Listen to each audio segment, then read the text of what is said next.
Assalamualaikum warahmatullahi wabarakatuh. Pemirsa gapai kemuliaan yang dirahmati Allah, jalan-jalan atau traveling pada dasarnya adalah pekerjaan mubah atau diperbolehkan oleh agama. Sama dengan aktivitas lainnya, tak ada yang istimewa dari kebiasaan ini, namun yang bisa menyulapnya menjadi istimewa adalah niatnya. Nah, dewasa ini tradisi jalan-jalan memang menjadi semacam rutinitas yang bahkan dianggap sakral bagi masyarakat modern karena menjadi penawar kepenatan. Nah, bagi kaum sufi, urgensi safar juga tak main-main.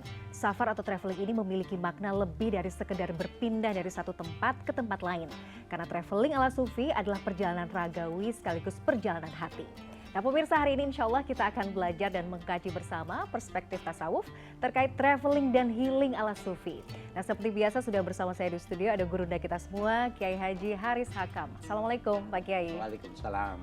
Sehat hari ini Pak Kiai? Alhamdulillah, bismillah. Sehat. Terima kasih sudah senantiasa setia berbagi ilmu di Gapai Kemuliaan. Nah, bagi Anda pemirsa yang juga memiliki pertanyaan, Anda bisa mengirimkan pertanyaan Anda berupa teks maupun video melalui nomor WhatsApp yang tertera di layar kaca. Anda juga berkesempatan untuk bertanya langsung pada Pak Kiai melalui sambungan Zoom yang nanti akan ditentukan oleh tim Gapai Kemuliaan. Nah, kita langsung ke pembahasan kita.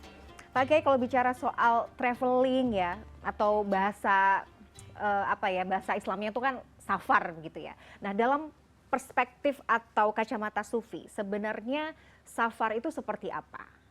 Apakah ya sekedar bepergian, tamasya, senang-senang, atau seperti apa? Silakan. Ya, bismillah, walhamdulillah, wassalatu wassalamu ala rasulillah, amma ba'du, wa mila, dan para pemirsa Gapai Kemuliaan yang kami hormati dimanapun Anda berada.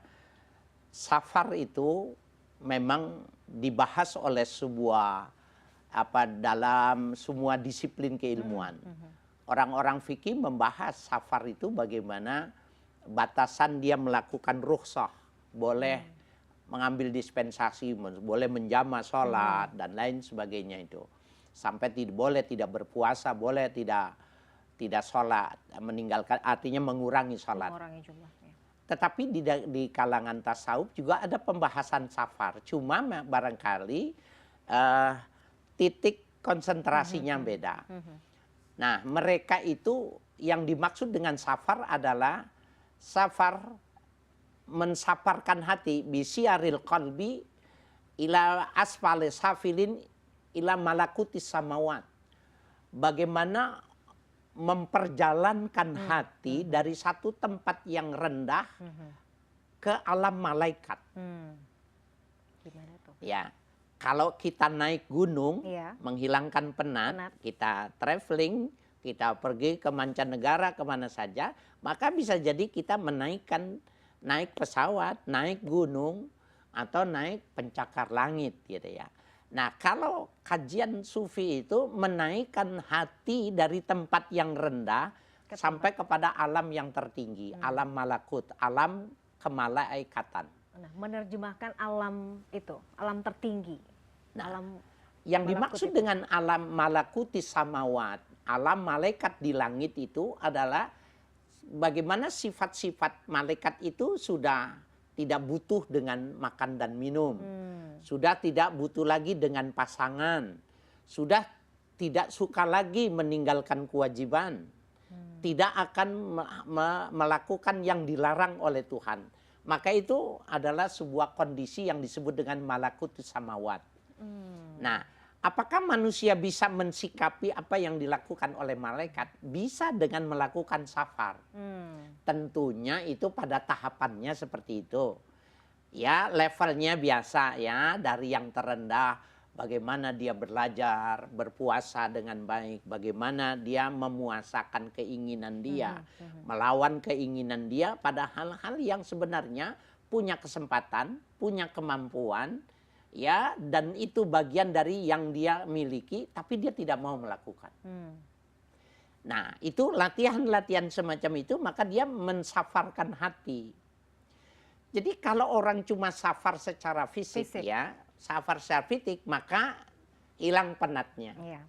Ya, dan ini memang dianjurkan di dalam agama itu mengajak kepada istrinya, anaknya, ya, untuk tamasya, traveling itu dalam rangka mengakrabkan. dalam rangka memberikan ekspresi bahwa kecintaan kita seperti ini, melupakan sebuah tanggung jawab. Tapi jangan selesai di situ saja, karena itu baru safar fisik.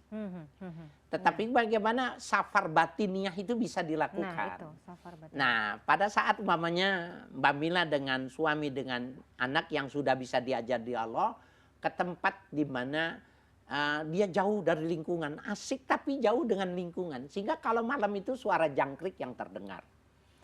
Pada saat itu sebenarnya paling tepat sekali safar yang semacam itu dia mengkomunikasikan antara kebutuhan masing-masing. Kemudian saling mengingatkan bahwa kebutuhan kita itu ada kebutuhan ilahiyah. Dan saling bisa mengingatkan bahwa setelah kehidupan ada kehidupan yang lain. Itu sama itu dalam pengertian melakukan mensaparkan hati itu maknanya seperti itu. Misalnya kemudian membawa itu tadi ya Pak Kiai, misalnya membawa anak kita pergi jalan-jalan misalnya safar ke satu tempat sambil mengajarkan betapa besarnya Allah gitu ya dengan ciptaan-ciptaannya. Itu juga bagian dari membelajarkan hati nggak Pak Kiai? Betul. Ya, jadi kalau umpamanya ya akan orang ke Papua. Iya. Ke Raja Ampat umpamanya. Kayak mana, di mana tempat ya sampai lagunya menarik itu senja di Kaimana umpamanya kan gitu. Tapi kita ke sana bukan ke tempat yang dipilih oleh orang. Kita tinggal di masyarakat yang menyatu. Yang orang-orang masih menggunakan koteka, orang-orang yang masih makannya belum makan nasi, masih makan sagu. Bagaimana cara kehidupan dia sederhana, anak kita yang pakaiannya bagus, yang pola pikirnya ke Jakartaan atau ke kota besaran, maka pada saat itu ada yang dia tangkap lain. Itu juga instrumen yang bisa dihantarkan bagi seorang anak ketika ibunya ingin mengarahkan kemana dia. Pengen supaya anaknya jangan pelit umpamanya. Maka pada saat itu jangan dia, jangan ibunya, jangan bapaknya yang memberikan atensi itu. Tapi dia berikan kepada anaknya untuk sampai mendekati anak itu. Mendekati orang itu. Maka dia akan merasakan langsung ada sentuhan kolbiyah yang dipahami oleh si anak itu. Ternyata memberi lebih nikmat ketimbang menerima. Betul. Jadi ada pembelajaran ya ilahiyah lah bahasanya gitu ya Pak Kiai. Itu namanya safar kolbiyah. Safar kolbiyah ini Masya Allah ya. Jadi tidak sekedar, jadi hitungannya adalah kita pergi berlibur, tidak hanya sekedar bahasanya menghilangkan penat, menghabiskan uang ya Pak Kiai ya. Betul. Tapi ada apa ya, hati kita diisi dengan apa tindakan-tindakan yang itu tadi mendekatkan kita kepada Allah begitu ya. Betul. Karena nggak mudah kalau kita di Jakarta ini. Kita ini glamor, kita ini kondisinya ya sangat luar biasa semacam ini, sulit untuk menilai anak itu kecuali dia melihat. Sehingga di dalam dakwah, dalam konsep dakwah dikatakan bahwa berdakwah dengan perbuatan lebih afsahu min, ya lebih bagus ketimbang ad-da'watul lisan. Ketika kita mengarahkan, menjelaskan, dia nggak bisa. Orang dia nggak pernah lihat, dia nggak pernah merasakan, dia tidak menangkap suasana kejiwaannya itu. Tapi kalau kita ajak, setelah safar kolbiyah sudah selesai, anak itu sudah terdiam, makannya nggak menarik, karena banyak yang dia pikirkan, baru ke Raja Ampat. Baru ke Kaimana. Masya Allah. Itu jadi harus disiapin juga ya, sangunya, ongkosnya ya Pak Kiai. Masya Allah. Nanti kita akan bahas juga yang penting harus kita perhatikan adalah adab safar itu juga harus diperhatikan. Ada banyak juga ya. Nanti kita bahas di segmen berikutnya. Pemirsa jangan kemana-mana, Gapai Kemuliaan akan kembali setelah jeda yang satu ini.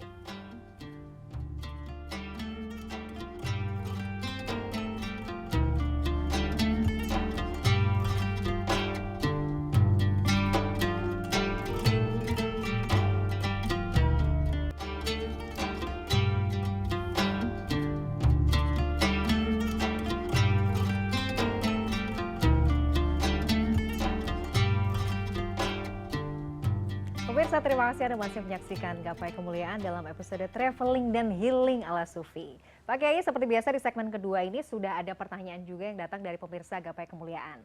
Kita akan simak bersama pemirsa. Halo, nama saya Diolak Muhammad Noval dari Cengkareng, Jakarta Barat. Assalamualaikum Kiai. Dalam tasawuf itu ada kajian tentang safar. Dalam fikih juga ada ketentuan-ketentuan safar yang diperbolehkan. Kehidupan sehari-hari juga kadang-kadang jenuh, kita perlu traveling, perlu tamasya. Nah, dalam kajian tasawuf itu, apa yang dimaksud dengan safar atau traveling itu? Kemudian apa yang bisa kita amalkan dalam keseharian kita dalam melakukan traveling? Terima kasih Kiai. Oh iya, satu lagi, kalau bisa jam tayangnya dimundurin ya. Karena banyak yang mau nonton masih pada di masjid dan masih zikir setelah subuh. Ya sekitar jam 5.15 atau 5.30. Makasih ya CNN. Iya, ini pertanyaan dari Mas Jaul Haq. Ini menarik sekali, ada permintaan spesifik Pak Kiai, minta dimundurkan. Atau kemarin juga sempat ada minta ditambah durasinya, luar biasa ya. Ini sebagai tanda insya Allah mudah-mudahan program ini memberikan manfaat yang luar biasa ya Pak Kiai. Amin, amin. Nanti dipertimbangkan ya Mas Jaul Haq ya, nanti kita jawab dulu pertanyaannya. Tadi kalau bicara soal definisi safar dalam perspektif sufi kan tadi kita sudah bahas ya Pak Kiai. Tapi kemudian yang juga menjadi titik poin tadi yang ditanyakan oleh Mas Jaul Haq adalah apa yang harus kita amalkan sehari-hari setelah kita kemudian safar, kita dapat tadi pengalaman rohani tadi, apa yang mungkin kita bisa amalkan dalam keseharian kita, dan tentu saja adab-adab safar juga kayaknya juga perlu dibahas nih Pak Kiai. Ya, Imam Al-Ghazali mengatakan kalau seseorang itu lahir di satu daerah, lahir di satu lingkungan, lahir dalam satu kefamilian, dia puas dengan keadaan yang semacam itu, maka dia khasir. Orang itu dianggapnya teledor. Jadi sebagai muslim itu yang puas dengan lingkungan, dengan keadaan, dengan fasilitas, dia merasa puas dengan itu. Khasir, orang itu teledor. Orang itu yang pendek cara berpikirnya. Jadi dia mesti keluar dari zona nyamannya itu ya. Ya, dan di dalam Al-Quran itu kan banyak sekali. Afala yanzuruna ya ilas sama iwal ar, apakah kamu tidak memperhatikan tentang langit dan bumi? Kemudian fayanzuru kaifa kana akibatul mukadzibin, apa kamu nggak lihat bagaimana umat-umat terdahulu itu ketika dibinasakan? Atau catatan-catatan tentang umat terdahulu yang diabadikan seperti Fir'aun yang tidak musnah dan lain sebagainya, itu kan sebenarnya metode Tuhan untuk memberikan pelajaran. Nah, karena tempatnya bukan di tempat kita, maka kita mesti keluar. Itulah yang dimaksud dengan safar. Nah, kalau tadi di pertanyaan itu, bagaimana merefleksikan tentang safar, dia safar dulu baru bisa merefleksikan. Jadi, yang dari Jakarta Barat ini, mohon maaf, mungkin kita pernah keluar kota, kita pernah traveling, tetapi selama ini bisa jadi yang menurut Mbak Mila itu cuma menghilangkan kepenatan. Aja, ya. Pernah nggak kita ajak istri kita, ajak anak kita keluar dari, kalau kita ke puncak jangan di puncaknya, kita masuk ke Megamendung, ke perkampungannya. Ternyata di daerah yang namanya tempat wisata itu masih ada kemiskinan. Nah, siogyanya kita juga jangan cuma memperhatikan, kita berikan perhatian sama mereka. Paham. Nah, orang yang melakukan semacam ini, maka dia melakukan dua safar. Safar batin dan safar jiwa. Ya. Betul. Jadi safar zohir dan safar batin ini bisa dilakukan secara bersama-sama.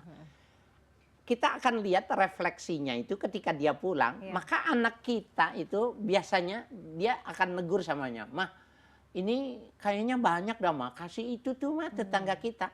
Kenapa anak kita mengatakan itu? Karena ada rekaman hidup yang pernah kita ajarkan. Maka pada saat itu kita bersyukur ketika kita ditegur sama anak kita. Itu namanya berhasil kita melakukan safar. Nah, yang terpenting lagi bahwa di dalam safar itu harus dengan persiapan. Jadi mesti belajar dulu, nggak boleh siahah. Ada siahah itu melakukan pergi safar tidak mengetahui tujuan, ya tidak mengerti kemana arah yang ditentukan, itu nggak boleh. Nggak boleh dalam Islam itu safar mengikuti arah kaki gitu. Nah itu nggak boleh. Jadi kita harus menentukan kemana, titiknya mana, kemudian apa yang mesti ditarget dari situ, dari lingkungan itu, dan siapa yang mau ditarget, diri kita, istri kita, anak kita, atau bersama-sama. Oke, itu menarik sih. Saya juga jadi kepikiran ya Pak Kiai, maksudnya bagaimana kemudian safar tidak hanya menjadi sekedar ajang untuk hiburan, liburan, ya penawar penat, tapi ada value yang kita bisa bawa pulang ya. Salah satunya itu. Menarik sih, menarik. Nah Pak Kiai, ada juga istilah bahwa disebutkan safar itu juga bagian dari azab. Nah bagaimana sebenarnya kita memaknai hal seperti ini? Safar, kalau kita bersafar gitu kan itu sebenarnya kan bagian dari azab ya. Mungkin kita jauh dari keluarga gitu ya. Kita harus itu tadi meninggalkan bahasanya kenikmatan-kenikmatan yang ada di rumah gitu. Sementara kan di sisi lain dalam perspektif tasawuf ya, safar itu juga sangat penting. Kita harus menempatkan dirinya di mana Pak Kiai? Ya, kalau kita dalam kesederhanaan, memang kesederhanaannya diciptakan gitu loh. Artinya kesederhanaan itu anggaplah kurang nikmatnya itu memang diciptakan ketika safar. Umpamanya kita pergi daerah, maka kita jangan memilih villanya yang mahal. Jangan memilih hotelnya yang mahal. Kalaupun harus ke situ karena memang fasilitas dari perusahaan dan lain sebagainya, tadi kita sudah mengatakan maka keluar ada beberapa jam yang kita meninggalkan tempat itu untuk menyatu dengan masyarakat setempat. Kalau dia bisa melakukan itu maka dia pintar, dia cerdas dengan kondisi itu. Jadi itu tadi ya value-nya, penekanannya adalah bagaimana kemudian safar itu juga bisa mendapatkan value lagi ya Pak Kiai. Ya betul. Betul. Nah dalam safar Pak Kiai itu kan juga ada keringanan-keringanan yang juga bisa kita rasakan ya. Itu juga mungkin bisa di-share Pak Kiai. Iya, jadi tadi kalau pertanyaan itu benar ya. Sebelum kita safar pada perspektif sufi ini kita juga harus belajar fikih. Kapan orang itu bisa menjamak sholat? Berarti perjalanannya apabila 90 kilometer maka dia sudah bisa mengambil rukhsah. Kemudian bagaimana dia menentukan arah kiblat. Nah ini banyak orang nggak tahu nih. Orang menentukan kiblat itu biasanya menggunakan kompas. Atau orang yang ngerti astronomi dia mengerti ada bintang Suraya dan bintang-bintang lain yang mengarahkan arah kiblat itu ke sana. Tapi di siang hari tidak ada bintang Suraya. Ya, kemudian yang menariknya menurut pemahaman Imam Al-Ghazali dan para sufi, semua gunung itu ujungnya itu mengarah kiblat. Ujungnya mengarah kiblat. Ya. Kan kalau saya pakai peci ini ada depan ada belakang, gitu ya. Gunung itu sebenarnya kepala gunung itu semuanya mengarah ke kiblat. Kan berarti sebenarnya kita mesti belajar bahwa secara alamiah Allah sudah mempertunjukkan bahwa sebenarnya mencari kiblat itu mudah kalau kita di gunung. Ini perlu, saya masih mikir Pak Kiai sebenarnya di gunung. Karena buat saya masih repot gitu. Aduh bagaimana ya, memang harus dibantu kompas kan. Repot kalau nggak ada. Artinya ya itu tadi belajarnya harus lebih banyak ya Pak Kiai bisa sampai ke situ. Pak Kiai nanti kita harus lanjutkan lagi karena kita harus jeda. Terkait ini juga Pak Kiai, ada istilah bahwa kalau kita safar, kita pernah dengar lah, bahkan sering mungkin kita dengar. Kalau safar itu ada 3 tujuan yang menjadi paling utama bagi umat muslim. Misalnya di Masjidil Haram, di Makkah Madinah, dan kemudian Masjidil Aqsa. Nah, bagaimana kemudian kita memaknai hal ini? Nanti kita bahas ya, Pak Kiai ya. Pemirsa jangan kemana-mana, Gapai Kemuliaan masih akan kembali setelah yang satu ini.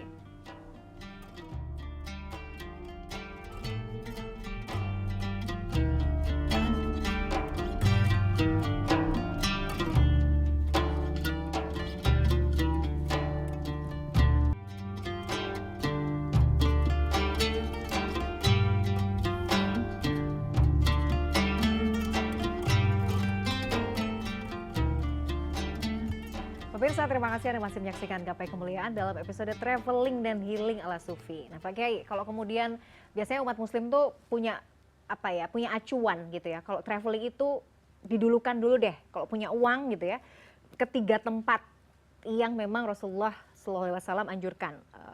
Masjidil Haram, Makkah Madinah, dan kemudian Masjidil Aqsa. Memang gitu ya Pak Kiai ya, kalau misalnya kita punya uang gitu ya Pak Kiai. Lebih baik kita traveling dulu lah, kita prioritaskan dulu lah ke 3 masjidil ini. Bisa jadi saya sama Mbak Mila ini Nabi mencibir sama kita ketika kita sudah kemana-mana, Singapura, Malaysia, Thailand, ke Yordan, kemana. Tetapi ternyata ke Masjidil Aqsa belum namanya. Nah, ada satu hadis yang sahih Dan ini perlu saya menyampaikannya kepada para pemirsa pecinta ya tasawuf Al-Ghazali. La tushaddur rihalu illa salasati masajid. Jangan kalian persiapkan sebuah perjalanan safar yang jauh, yang berat itu kecuali kepada 3 masjid. Masjidil Haram, wa Masjidil Hadza, masjidku ini, Masjid Nabawi, wa Masjidil Aqsa. Jadi 3 masjid ini adalah 3 tempat suci yang dititipkan kepada kita untuk dirawat, untuk diperhatikan, untuk diziarahi. Nah, safar pada 3 tempat ini bisa jadi dengan haji, dengan umroh, atau memang secara khusus kita berziarah. Para pemirsa, ada hal yang menarik kalau kita ke Aqsa itu, maka ulama-ulama Aqsa kalau kita bertemu, maka dia menitipkan benar. Agar supaya umat Islam lebih banyak datang ke sini, agar memberi kesan kepada Israel bahwa ini masjid ini masih hidup, masjid ini adalah masjid yang dimanfaatkan, dan ini faktual. Nah, kalau kita ke 3 tempat ini, maka sebenarnya nuansanya itu sendiri-sendiri, rasanya sendiri-sendiri, seperti kita makan tiga puding yang berbeda, ya.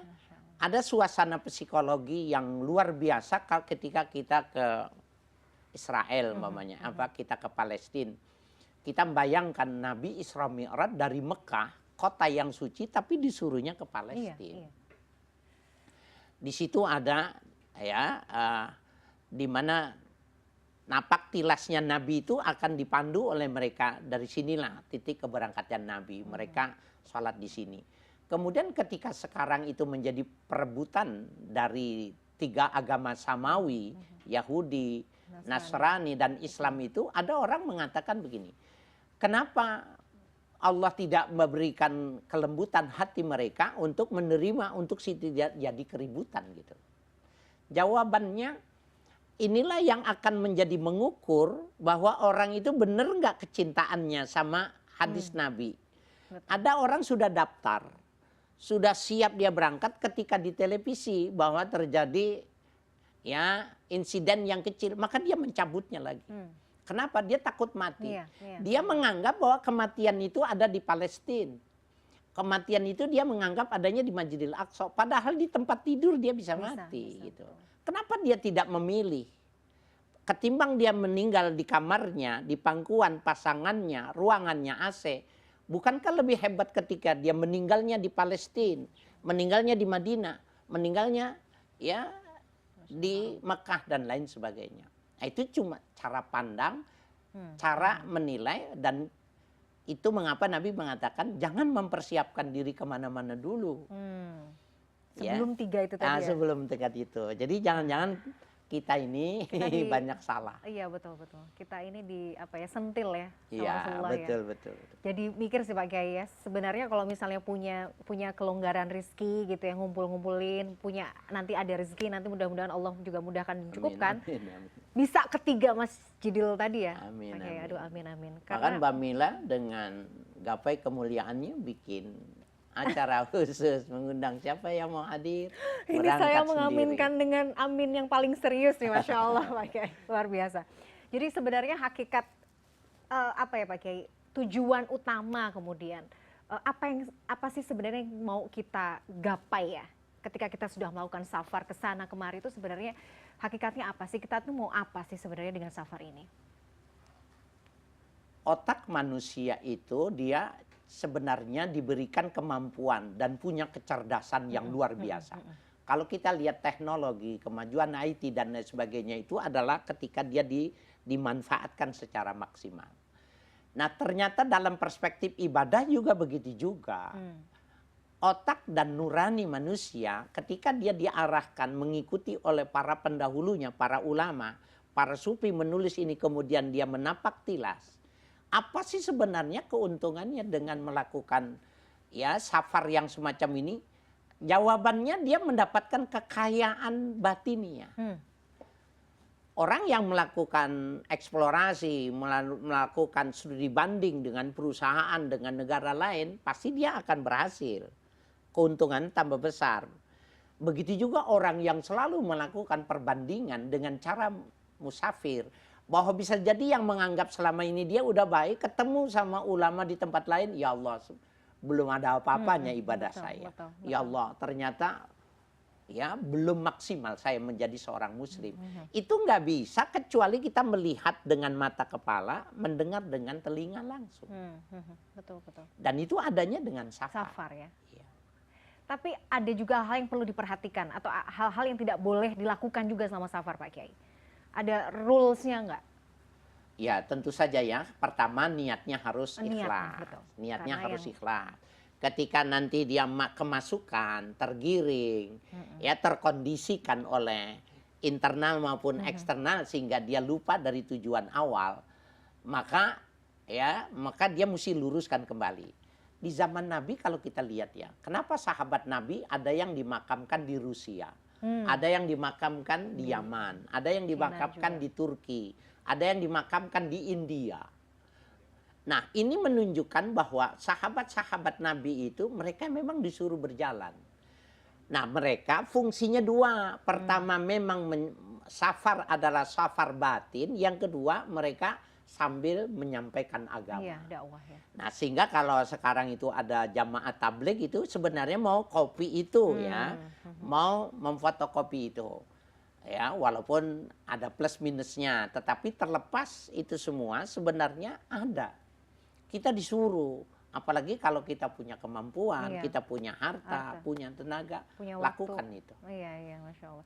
Jadi sebenarnya sekalian safar sambil berziarah Ya. gitu-gitu juga, apalagi kan maksudnya kalau di sini kan ada banyak tempat ya Pak Kiai, kita tahu lah mungkin makamnya siapa, ulama siapa. Kita bisa juga itu bagian dari safar yang itu tadi memperkaya batiniah ya Pak Kiai ya. Boleh, jadi syaratnya jangan cuma fisik saja. Artinya gini, pertama mesti dipahami, kalau kita mau ziarah ke Wali Songo, kita baca dulu.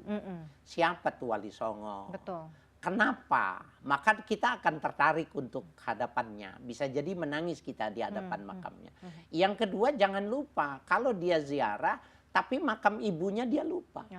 Makam bapaknya dia lupa, maka sesungguhnya ziarahnya kurang manfaat. Oke. Ini Masya Allah ya. Ini sindiran juga, boleh kita bepergian kemana-mana, boleh kita berziarah ke makam ulama siapapun gitu ya. Tapi yang paling penting ingat juga ya, orang tua, apalagi misalnya orang tuanya sudah nggak ada ya Pak Kiai ya. Ini selalu saya diingatkan, Masya Allah. Jadi pengen pulang kampung nih, pengen ziarah juga nih, Masya Allah. Pak Kiai, terima kasih Baik. atas ilmunya. Ini waktu kita terbatas, nanti kita akan bahas ya tema-tema lagi yang menarik di episode berikutnya. Semoga Pak Kiai selalu sehat dan setia berbagi ilmu di Gapai Kemuliaan. Siapa tahu nanti durasinya diperpanjang. Masya Allah.